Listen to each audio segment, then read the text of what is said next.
guys, welcome back to the online classes, and today we're going to be talking about distress embossing, and this uses the heat tool, which looks like that. That's available through Kazaz. It's well priced and it works, and this is one of actually my very favourite methods when it comes to scrapbooking and card making. I love the texture that you get with it. So you want to open up your distress ink, the embossing ink. You'll need this one. It smells really great.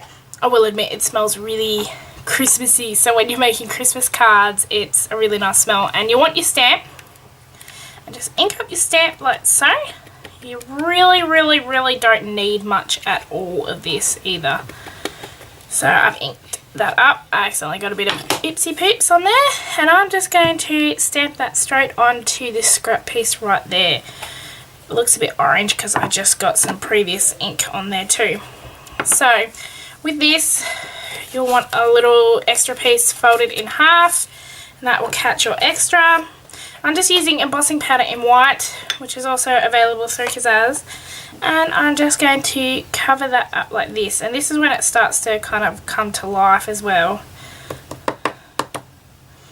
So there is that. It's got the powder over the top.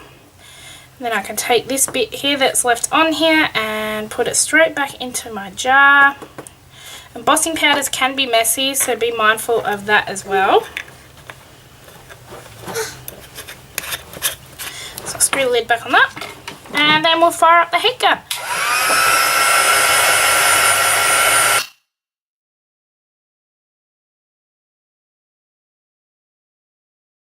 You'll know when it's done. I'm sorry, this is a really bad example. I'll do it in copper in a minute as well. Actually, I might do that right now.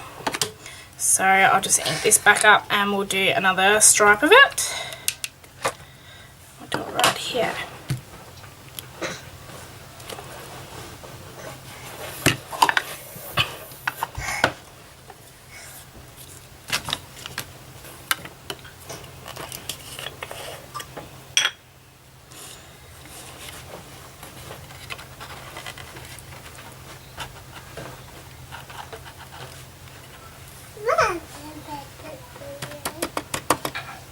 So it'll look like that.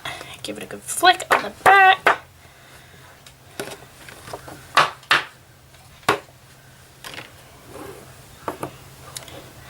Straight back into the jar.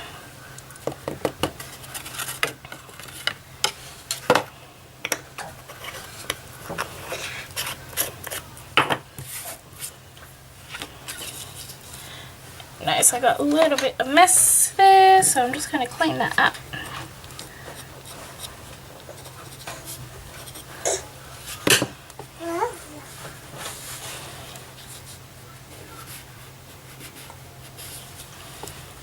And then heat tool that again.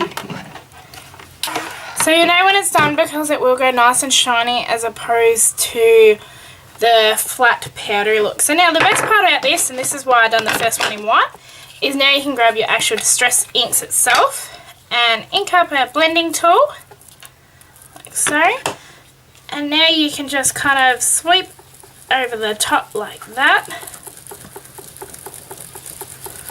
and that embossing will also repel your distress ink as well, so it will come up really nice and bright there.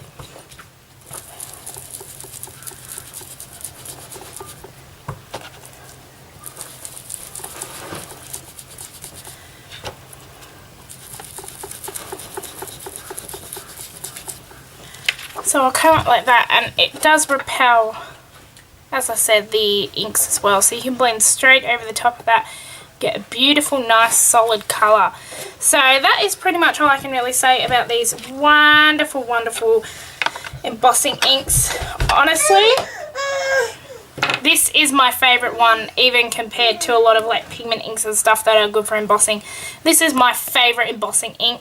Even though it is titled as Distress Embossing Ink, it does come out pretty solid still, and I don't find it to have a distress look unless you use other powders, but this is my favourite one and I will highly recommend this to anyone. But biggest thing I'll say is when you buy this, buy a re-inker at the same time so you don't have to go back and get the re-inker later on. So that's it for this class. I hope you guys have enjoyed it, and I'll see you all for the next ones. Bye!